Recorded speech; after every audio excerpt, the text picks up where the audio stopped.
Cada vez que abrís el mapa en el celular, estás usando una tecnología que un gobierno mantuvo deliberadamente imprecisa para la gente común durante casi 2 décadas.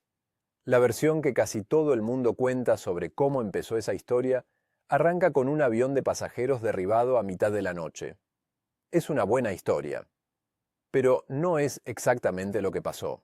El 1 de septiembre de 1983, un Boeing 747 despegó de Alaska con destino a Seúl, con 269 personas a bordo. En algún momento del vuelo, alguien en la cabina dejó el piloto automático en el modo equivocado. En vez de seguir la ruta calculada por el sistema de navegación del avión, la nave mantuvo un rumbo fijo de brújula, sin corregirse nunca. El error creció kilómetro a kilómetro, sin que nadie a bordo lo notara, hasta llevar al avión directo sobre una de las zonas militares más resguardadas de la Unión Soviética. Bases de submarinos y campos de pruebas de misiles que ningún avión extranjero sobrevolaba jamás. Un radar soviético detectó a la aeronave acercándose a esa zona restringida y ordenó interceptarla. Un primer caza logró acercarse lo suficiente como para tener al avión a la vista, pero tuvo que abandonar la persecución al quedarse sin combustible.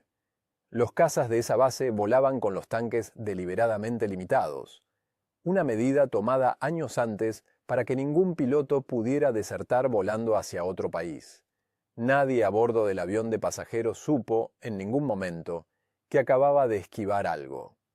Poco después, la ruta desviada llevó de nuevo al avión sobre territorio soviético, esta vez cerca de una isla al norte de Japón, y un segundo caza sí llegó a tiempo. Años más tarde, el piloto de ese caza contó en una entrevista que, al acercarse, vio con claridad 2 filas de ventanillas iluminadas y entendió que tenía enfrente un avión civil. Dijo que eso, para él, no cambiaba nada. Cualquier avión de pasajeros, explicó, se puede convertir en una herramienta militar.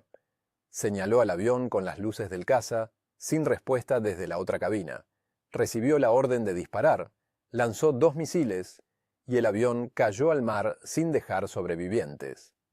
15 días después, el gobierno de Estados Unidos hizo un anuncio que, contado así, suena a una historia perfecta de redención. El presidente prometió que el sistema satelital de navegación, que el ejército construía en secreto desde hacía años, lo que hoy conocemos como GPS, también se abriría a los aviones civiles, gratis, apenas estuviera terminado, para que una tragedia así no volviera a pasar. Casi todos los artículos que cuentan esta historia se detienen justo ahí con esa imagen. La tecnología que hoy usás para no perderte nació de una promesa hecha después de una tragedia. Pero quienes revisaron a fondo los archivos de ese sistema encontraron algo distinto. El acceso civil al GPS no fue una idea que apareció después del avión derribado. Ya estaba planeado desde antes. Existían en el mercado aparatos comerciales capaces de recibir esa señal satelital más de un año antes de esa noche.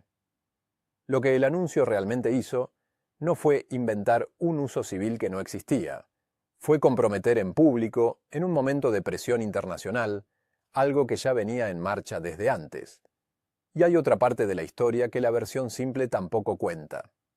Incluso después de esa promesa pública, la señal que llegaba a los aparatos civiles siguió estando, a propósito, un poco rota. Una degradación deliberada que hacía que cualquier posición calculada por un civil pudiera estar equivocada por el ancho de una cancha de fútbol, mientras los receptores militares seguían recibiendo la señal exacta. Esa limitación siguió activa durante 17 años más. Recién se apagó del todo por una decisión distinta, tomada ya en otro siglo, no una tragedia esta vez, sino la competencia de otras técnicas que ya estaban esquivando esa restricción de todos modos, y la precisión que hoy da por sentada cualquier mapa de celular pasó, de un día para el otro, de errar por 100 metros a errar por 20.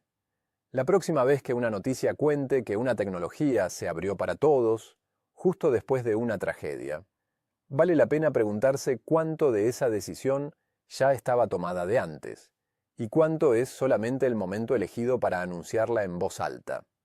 Las historias simples se repiten más que las verdaderas, no porque sean más ciertas, sino porque son más fáciles de contar. Y esta, con avión derribado y promesa incluidos, es de las más fáciles de todas. Bit Científico. Historias que explican por qué el presente es como es.